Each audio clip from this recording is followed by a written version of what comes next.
TV. It's a pleasure to meet you. Thank you for coming in. Now, you are the founder of the British Psychic and Occult Society. This was founded in 1967. Tell us exactly what you do. Well, the British Psychic and Occult Society was really started off with just a small group of people, or myself included, interested in ghosts, if you like, unexplained phenomena. And it was set up to try and gain evidence of psychic activity. That was its purpose from the very beginning, and that's it's still its purpose to this day. And during the course of that, we actually spend vigils at so-called haunted houses, or we visit haunted sites, and we try to get some sort of photographic evidence sometimes, or some sort of other evidence that these things really do exist. To prove it, basically. It sounds very interesting. So you're the president now, aren't you? Yes, I became president in 1969. So tell us exactly what it is you believe in. Well, I certainly believe that there's some sort of energy present, but I don't like the word ghost.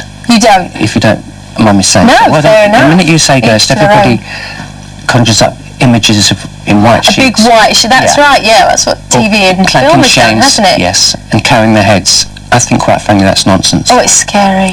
It might be scary, but I still think it's basically nonsense. So you don't, what would you call it then? Not a ghost? I think presence. Ghosts, or what's psychic appearances, if you like, manifestations, can be divided into three basic categories. The first is that they are just images which are replayed from the past, which can replay themselves under certain conditions.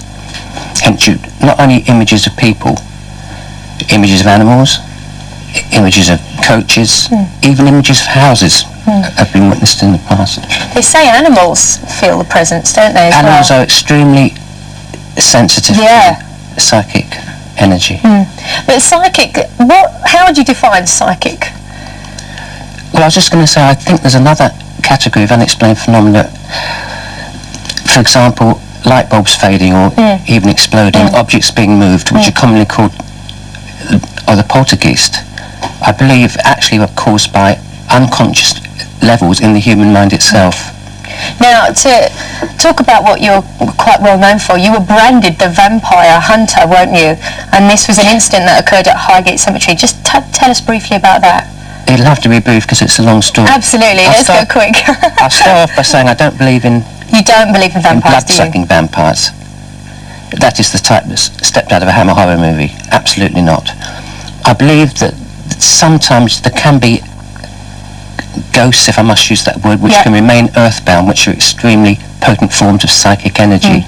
So why did you go to the cemetery that night? Well, we heard reports at Highgate Cemetery. There had been local reports of a tall black figure with glaring red eyes that had been seen there. Right. I actually interviewed a lot of the witnesses, and I was quite satisfied they were telling the truth.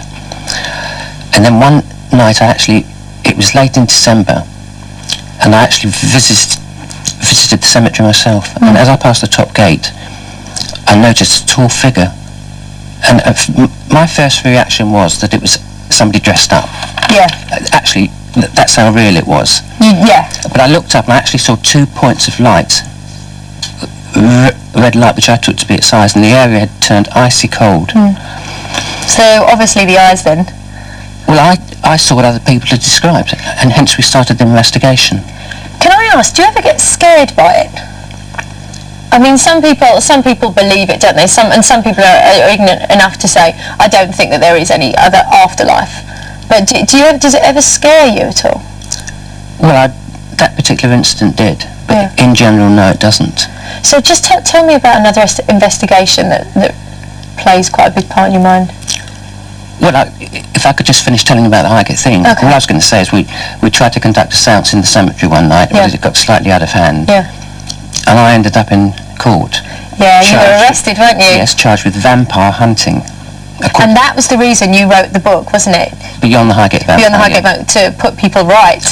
Can I just add, when that case came to court, the magistrate's name was Christopher Lee. Oh, goodness. No, that's serious. I was acquitted. I explained in court that it was a genuine, serious investigation, and that is why I actually wrote Beyond the Highgate Vampire, because subsequently to that case, so much nonsense started being written about it, it got turned into a blood-sucking vampire. And it just wasn't that at all? No. Finally, because we haven't got much time left, just tell us a little bit about your recent book called Dark Journey, David. Oh, that came out about 2 weeks ago, actually. Right. It's very recent. It's just about a collection of true ghost stories, I should say. And that occurred all over the country. And are these a few of these involve your investigations as well? They all do, yeah. All of them? All investigations that I've been personally involved with. Goodness me. I don't think I'd want to do your job, but it was a pleasure to meet you, David. Thank you very much for coming into Raw TV. Thank you. Thank you.